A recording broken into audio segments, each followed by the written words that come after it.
در ناحیه کوشانیان نسبت رشد ساحه ورزش و عمومی گردانیدن آن تدبیرهای سریوقتی اندیشیده شده. همساله تالارهای ورزشی و میدانچه‌های بازی فوتبال ساخته و استفاده داده می‌شوند.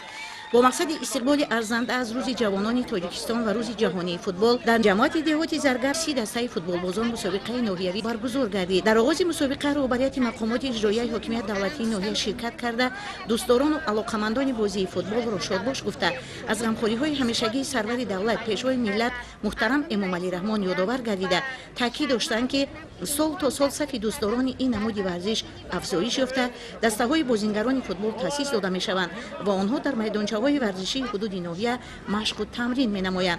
خاطررسان می‌نماییم که 25 می روز جهانی فوتبال اعلان گردیده تشبسکار آن پرزیدنت اسوسیاسیون فوتبال آسیای مرکزی، پرزیدنت فدراسیون فوتبال تاجیکستان محترم رستم امامعلی میباشند.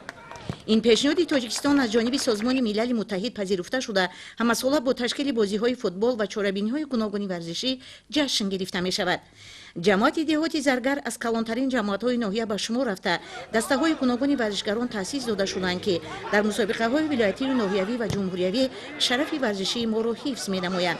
این شام میان دو دسته غالب دسته حاصلات و دسته زرگر که به فینال برآمده میانی هم برای گرفتن جای اول تلاش می‌ورزند. هر دو دسته هم آمادگی خوب دیده نمونه خوبی این بازی را پیشنهاد دوستداران بازی فوتبال گردانیدند. مقصد برگزاری این مسابقه ورزشی پیش از همه جلب جوانان به این نمود ورزش و ترغیب طرز حیات سالم در بین آنها بوده، همچنین دریافت نورسان و جوانان بالیاقت و سفربر نمودن آنها به دسته‌های فوتبال مملکت میباشد. در حقیقت مسئله رشد فوتبال در مملکت ما همیشه مورد توجه مخصوصی حکومت جمهوری خاصه سرور دولت پیشوای ملت محترم امام علی رحمان قرار دارد. به این خاطر برنامه‌های گوناگون رشد فوتبال قبول گردیدند که در بلند برداشتن مقام فوتبال در مملکت ما نقش مؤثر گذاشته ایستادند.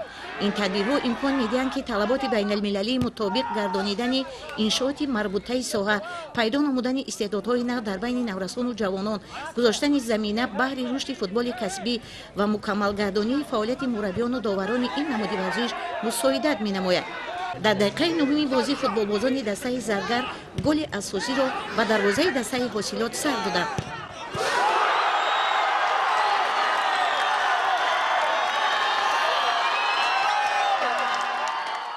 بازی آنها از جانب تماشابینان سرشمار با شوق و شور و کفکوبی‌ها استقبال می‌گردید. از اشتراک ساکنان در این مسابقه عیان بود که این نمود ورزش الکی میان جوانان و نورسان و اهل جامعه محبوبیت خاصه پیدا کرده از کودکان و نورسان تا کلانسالان این بازی را دوست می‌دارند و آن را با شوق تماشا می‌کنند. همین طریق بازیگران دسته زرگر با یک گل صاحب جای اول گردیدند. 25 می با پیشنهاد رئیس شهر شهر محترم رستم امامعلی روز فوتبال بین المللی اعلان گردید. با همین خاطر جماعت دهات زرگر تصمیم گرفت که در حدود جماعت بین دهه به دهه مسابقه با خود بخشیده و روز 25 می فوتبال برگزار گردد.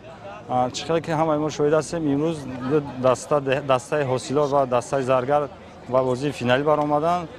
در بازی فینالی دسته زرگر غالب شد. از جانب مقامات اجرایی ناحیه به غالبان افتخارنامه و سپاسنامه‌ها و جام مسابقه تقدیم کرده شد. تشکیل چنین مسابقه‌های ورزشی در سرجم و متحد نمودن ساکنان، طرز حیات سالم، پیشگیری یک قطار ظهورات نامطلوب میان جوانان و نورسان مساعدت کرده زندگی سالم و خوب و شایسته را بهر آنها مهیا می‌سازد. حسن‌زاده گلیزار، دلیل شریف، نمازلی ارگش، اخبار ناحیه کوشانیان.